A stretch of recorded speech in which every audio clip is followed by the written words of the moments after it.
Appalachian poet from the Bible Belt,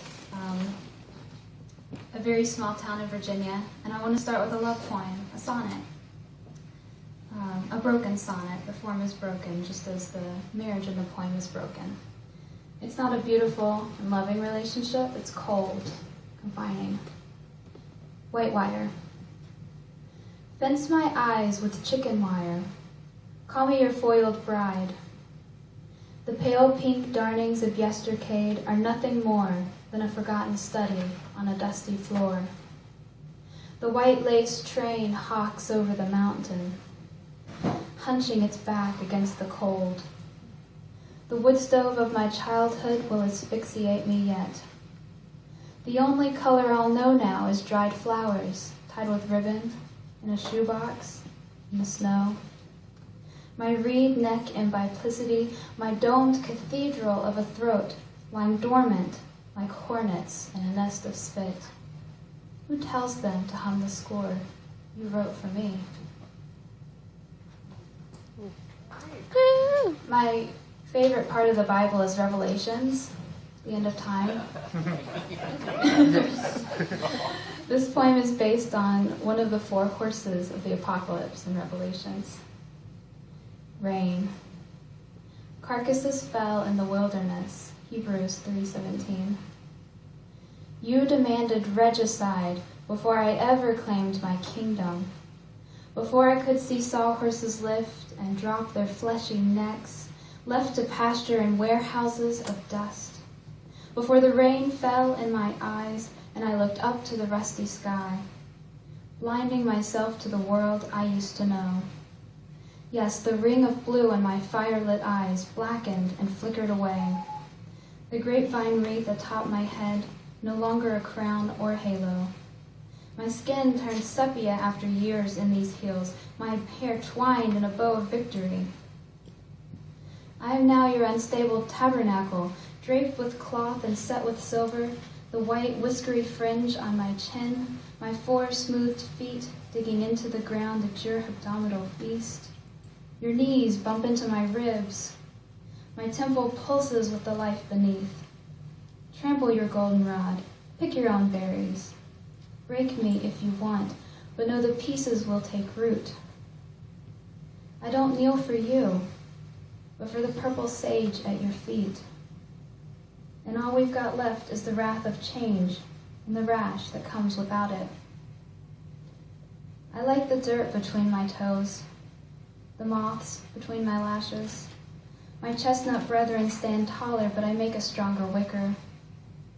I leave my hair to tangle in knots, a beaded curtain for bony hands that hold tight the rod of iron that is my ulcered core.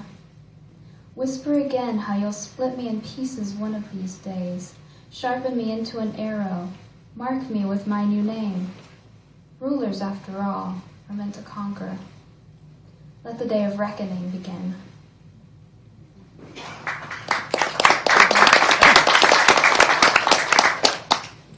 My mamaw planted an elderberry bush in my yard, which joins the Jefferson National Forest, and wild turkeys walk under it a lot. Hens, gobblers, babies. It reminded me of the traditions that are handed down from generation to generation and of storytelling. Appalachia Turkey. The turkey by the elderberry has seen 100 of me. Her cane legs warp beneath that sagging mass and hanging neck until I half expect words to drip from that beak. Word, word, word. A faucet telling the same story to different people. He whittled you a little basket out of a peach pit? I know, but tell me why you pick at your path and gnaw at your grave, while I sit, vein to pencil, counting my children before they're born.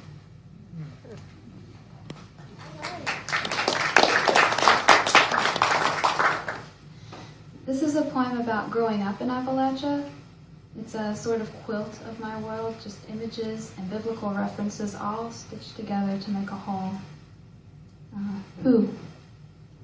Who pinned the streamers on your handlebar mustache? You who told me saffron was an herb before a color. your chrome teeth glinting fast through parted lips. And soon your leather hands wax old, my golden insides turning at your touch. I've known only of round-trip journeys, labyrinths of trees and gravels on roads lined by crosses.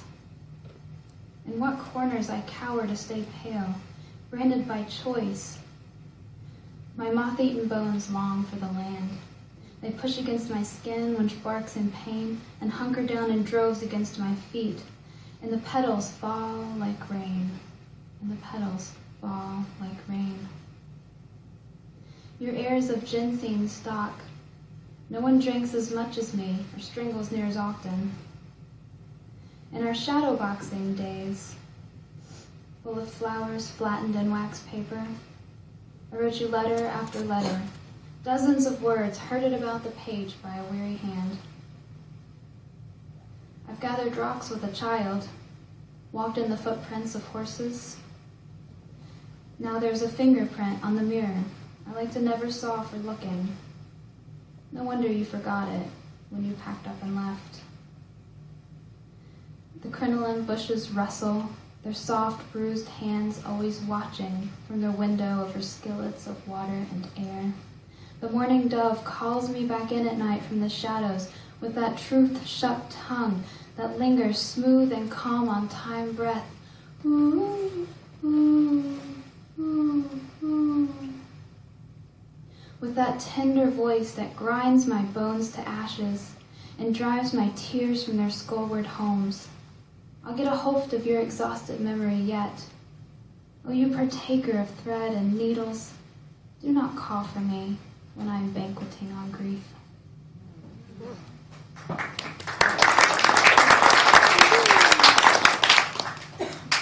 Apple pie.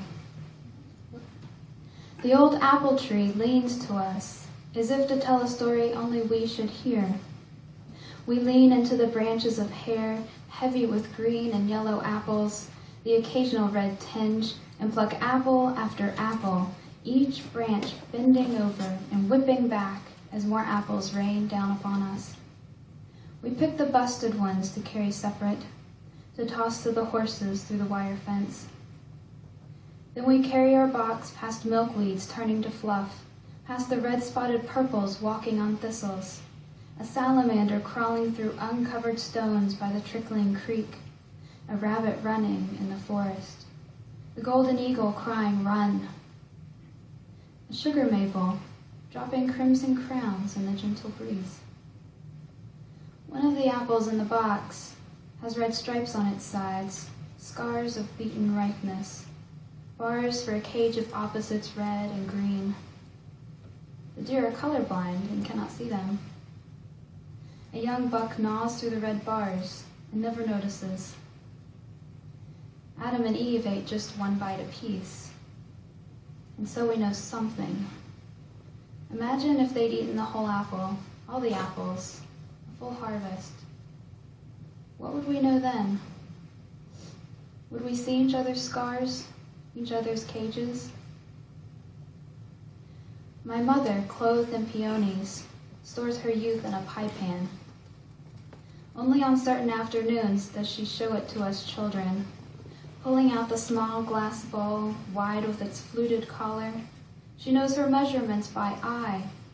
How many apples of all different sizes, how much sugar and cinnamon and flour, when to pour and when to wait, when to watch and when to ignore.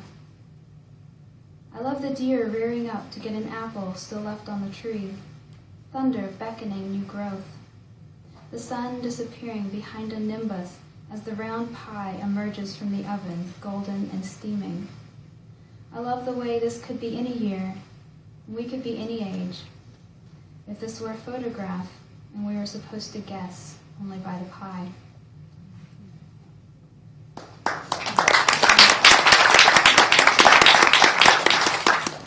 And my daughter is the cloud maker. The small fingers of the little girl collect the clouds of lint from the dryer and carry them off as gentle as a breeze. In her white summer dress, she walks through the soft, blinding sunlight, collapsing through the window, small specks of dust gently washing over her, golden hair a gleaming halo around her head. She opens her palm, lets the fluff sink through the air, its shadow a moth-eaten smudge, moving across the floor.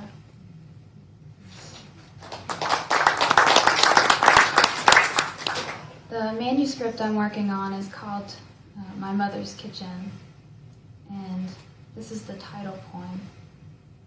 Kitchen, mine. My mother's kitchen is full of diamonds, glinting near the blackened pans.